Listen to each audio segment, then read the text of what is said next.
No, not at all. Even though the Solomonic tradition is attributed to Solomon, it does not go back to Solomon, and what Solomon would have practiced wouldn't have looked anything like what we see in the grimoires. To understand how the Solomonic tradition emerged, we have to go back to the Hellenic period, looking at the PGM. Now, the PGM is a collection of papyri from the Hellenic world from the first couple centuries BC to the first few centuries AD. These papyri give us many examples of the magic of the era, which transitioned from pre-Christian into pre-Christian/Christian syncretism. These texts would go on to influence writings in the first century AD that would go on to become the Testament of Solomon in its completion in the High Middle Ages.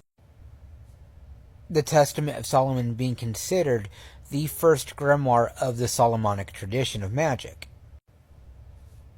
Then we have the Hygromanteia, also known as the Treatise of Solomon, and like the Testament of Solomon, it was based off of writings that go as far back as the 1st century AD.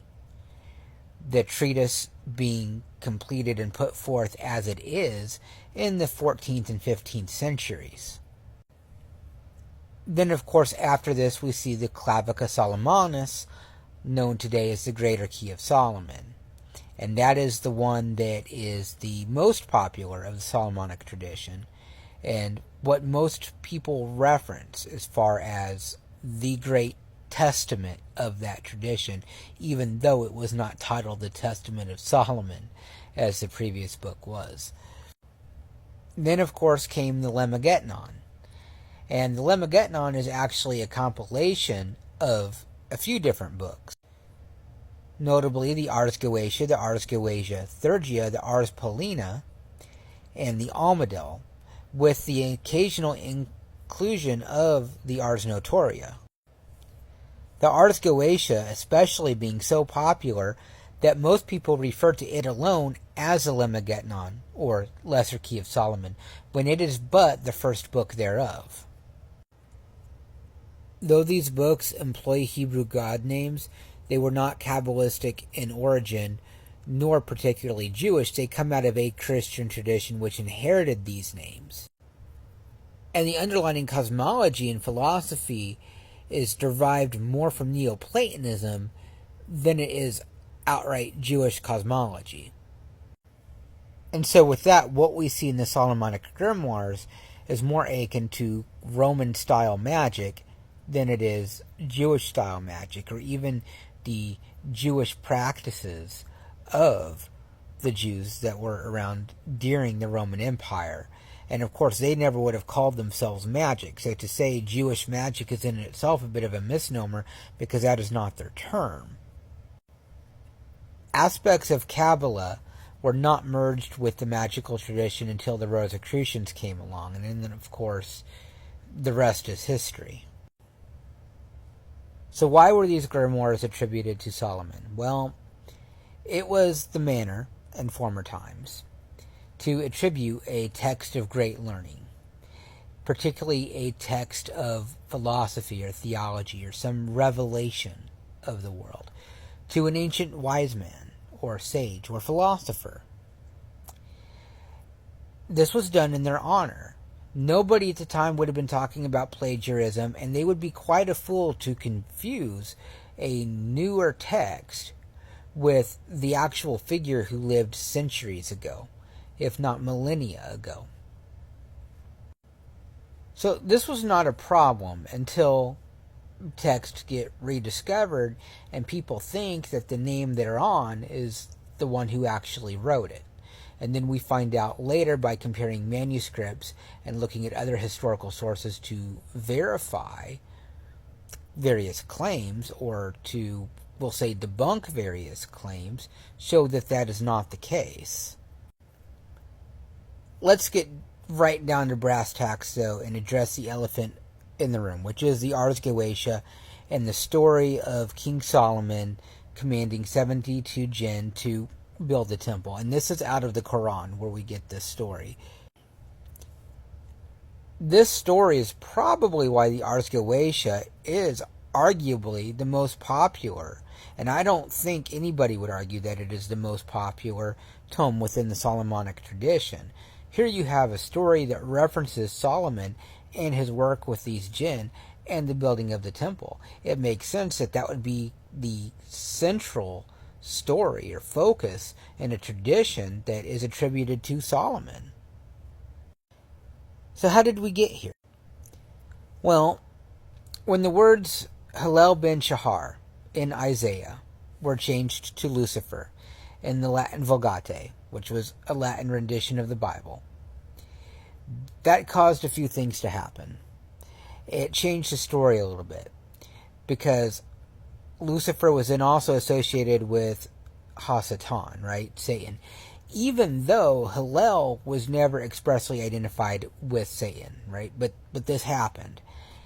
And so instead of Satan just being the adversary, it was a specific entity as depicted in this story. And instead of the fall being of man's nature and not being able to attain to the perfection of knowing God and so forth, it became attributed to a rebellion in heaven. Well, this led to a few things in the pervading culture at the time. It would lead to various literal witch hunts, which were all the more enabled by books like The Discovery of Witchcraft and the Malleus Maleficarum, which translates to Hammer of the Witches. It's Latin. The reason for this was, well, for the most part, if you wanted somebody's land or you wanted to get rid of a political opponent, that was a great scapegoat, right? That was a great way to undermine somebody and take their resources. And particularly if it was the widow of somebody who had left them land, that's a way that you could get that land without waiting for that widow to pass away. One of the reasons for the mass hysteria, however, is that people started to question whether or not somebody's works were from God or from the devil, because now there was an army, a whole infantry of demonic beings that were working against their best interest, and paranoia ensued.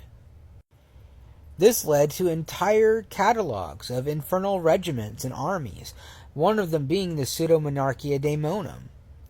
And the most prevalent of the demons mentioned in the Pseudo-Monarchia Daemonum, which means false hierarchy of demons, by the way, was taken and then used for the list in the Ars Goetia. The truth of the matter is we are not given an explicit list of the 72 jinn that Solomon supposedly commanded to build the temple. The demons that we have in the Ars Goetia, again, are taken from the Pseudo-Monarchia Daemonum to fill in those spots, right? So that you have a working system based on that mythos, based on that lore and story. And while I am here, I do want to make something perfectly clear, because I also do Masonic TikTok, right? I do Masonic content here on TikTok. And that is, in Masonry, we use the KJV, the King James Bible, in Lodge. And all our moral and ethical stories and our use of Scripture come out of the KJV.